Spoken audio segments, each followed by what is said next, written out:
I lost $120,000 in the market today. Wipeout. Except here's the thing. I haven't lost a dime. The news cycle is feeding you fear for free. We can try to figure out why the markets are crashing. Some say it's because the markets have inverted. Some people think it's due to Japan's market crashing. Some people think it's due to the poor jobs outlook and a looming US recession. But here's the thing.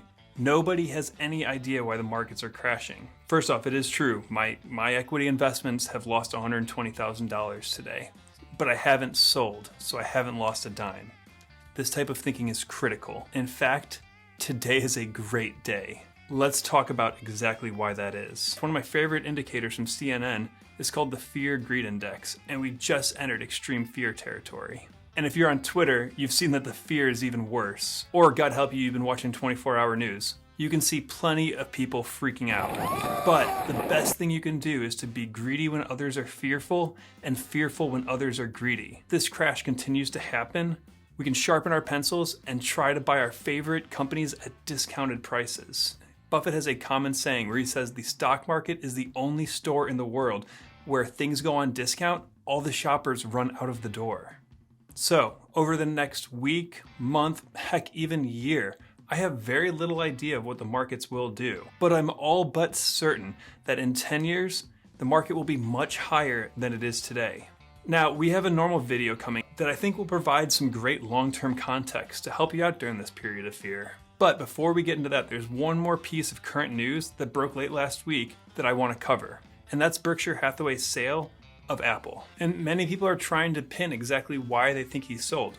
Is he seeing a looming market disaster? Is he now bearish on Apple? I don't think any of those are true. He said, and I watched it live, I was at Berkshire this year, he talked exactly why he initially started selling Apple back in January. He is selling Apple because he's taking some chips off the table. Because if there's one thing that he hates, it's risk, which he defines as not knowing what you're doing. And I guarantee you that if there's one company out of the major stocks that Berkshire Hathaway holds that Buffett would doubt his ability to understand, it is absolutely Apple. And that's because it's a technology stock. Well, actually, Charlie Munger, before he passed away, had to sell Buffett on the idea, claiming that Apple's actually a consumer product company and not a technology company. So what am I doing with the Apple position?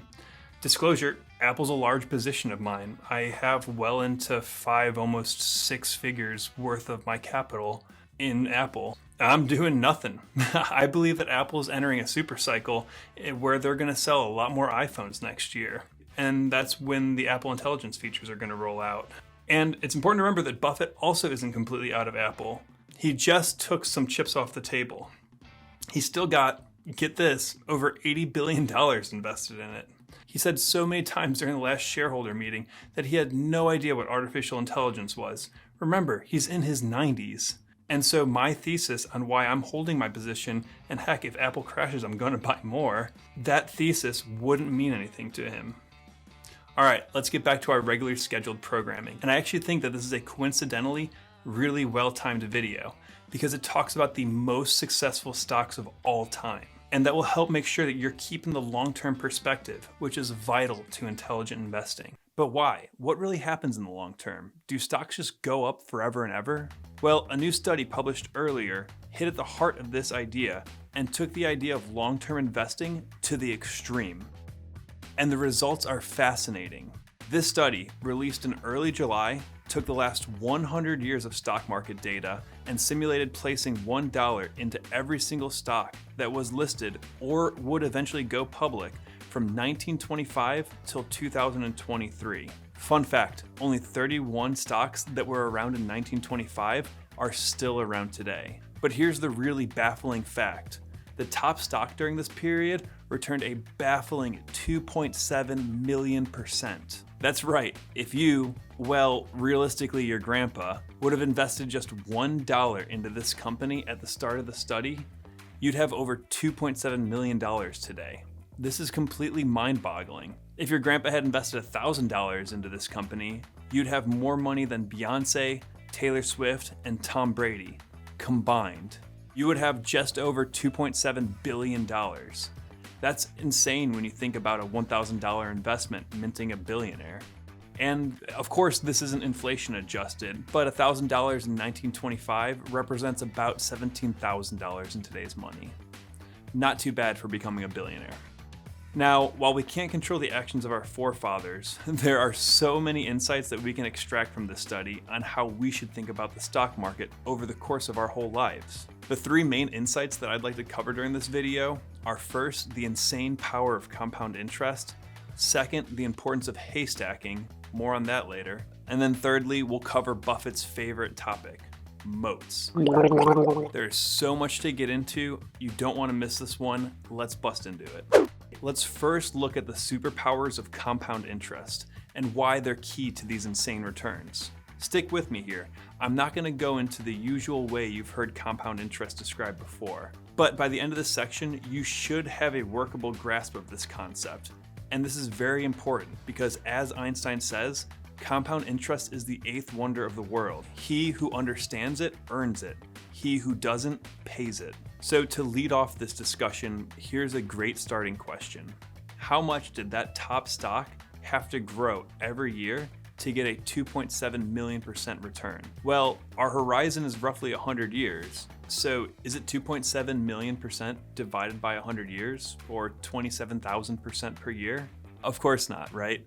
And that's because of the magic of compound interest. But what would you guess that it is? Would you guess that it was 100%, 50%, 25% a year for the last 25 years? Well, fortunately for us, this table was included in the research paper.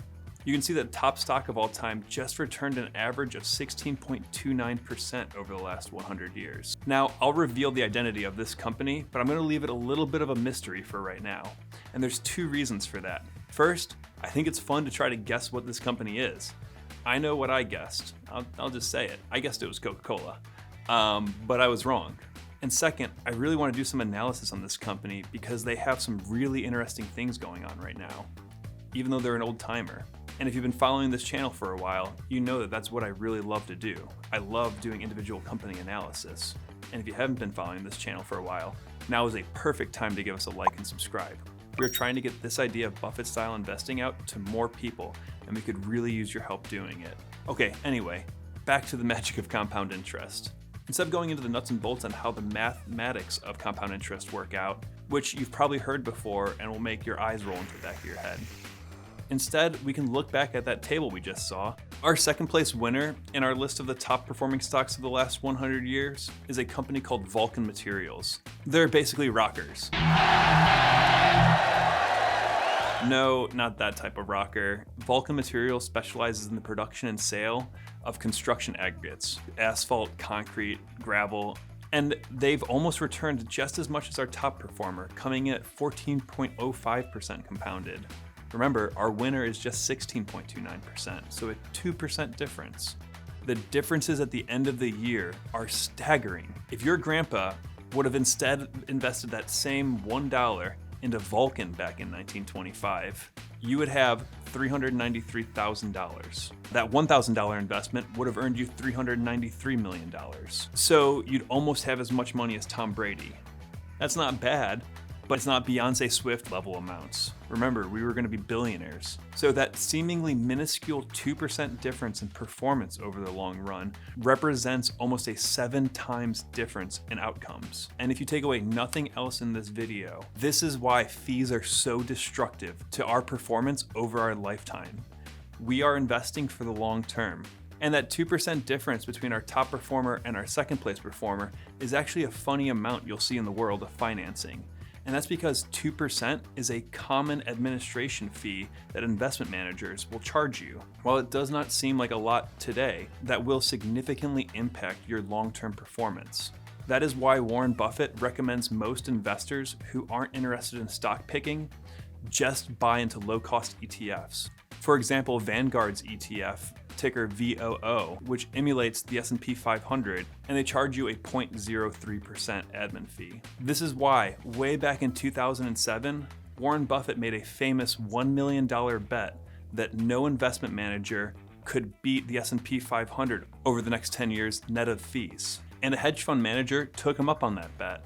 And the S&P 500 crushed the hedge fund manager. The two biggest takeaways from this section are we want to squeeze out the most amount of returns for the least amount of friction. Even the smallest amount of fees can really hurt our long-term prospects. And then second, you want to start investing today and add to that position every month. Not sure what to buy right now? We've made tons of videos talking about how hot the market is, so you're not alone. I'm also having a hard time finding great companies trading at fair prices, but there's good news here. We have a solution.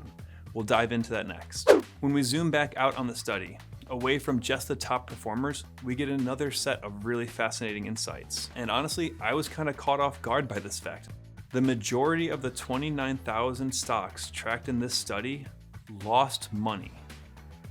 51% of these stocks had negative cumulative returns. And now a quick aside as a data science point here. This study takes the approach of placing $1 into every stock all the way till 2023. So obviously companies, just like humans, have lifespans. They rise and fall over time. So if you were actually actively stock picking, you would start seeing that Xerox or National Cash Register or these other businesses were starting to decline. So don't let this completely scare you away. The punchline here is that in the last section, we learned that compounding is truly our secret to riches. And there are two factors that go into compounding. The first one is obviously your growth rate, and the second one is time. We can either continue to hunt for that needle in the haystack and hope we're as good as we think we are, or we can just buy the haystack. That's why I highly recommend dollar cost averaging into low cost ETFs. And I do the S&P 500. 20% of my income automatically just goes into the S&P 500. It's like I don't even know it's there. I don't even think about it. I've set up my banking so that it automatically does it. And so I've learned to live with 80% of my income. And I think that's a good approach. The S&P 500's return since 1925 has been 10.36%, which means that $1 invested way back in 1925 would be worth $17,000 today. So does that mean there's not a place for stock picking?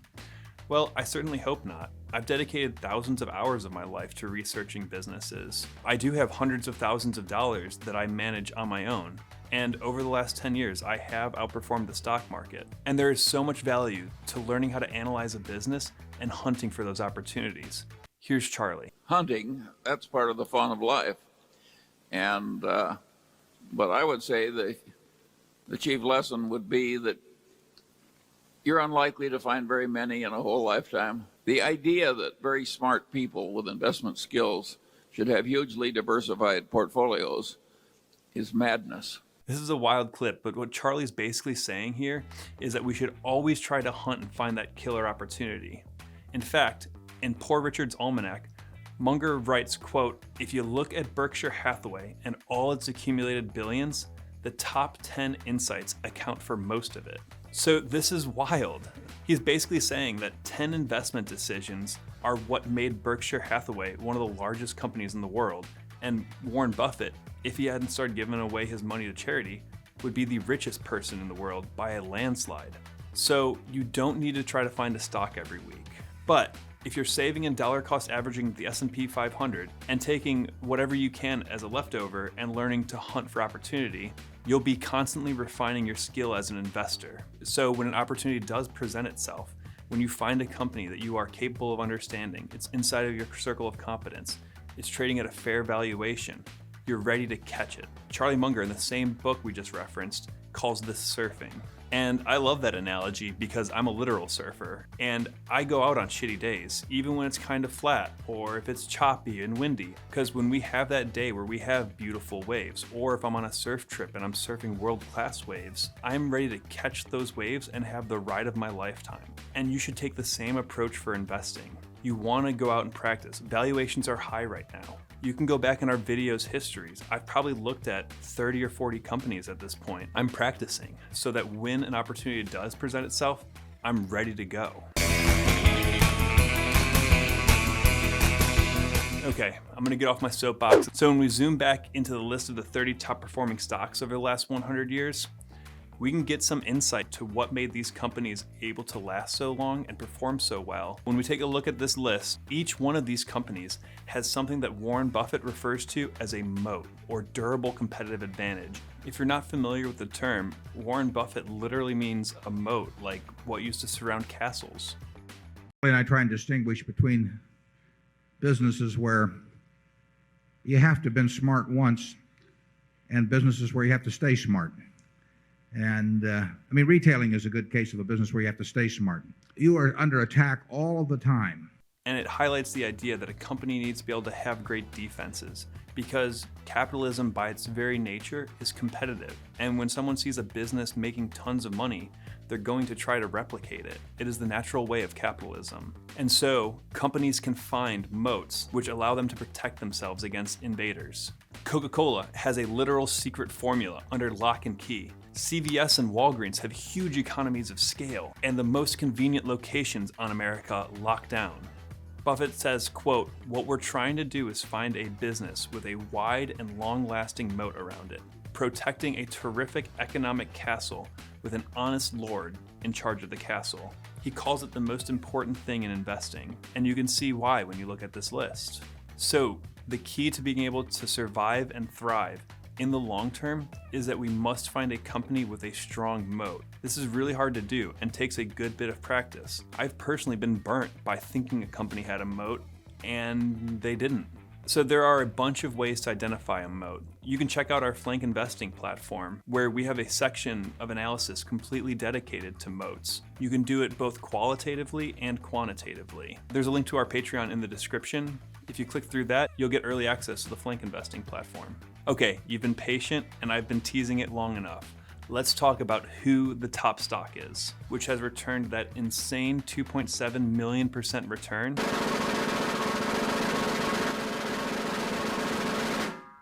Is none other than the super respectable Philip Morris. The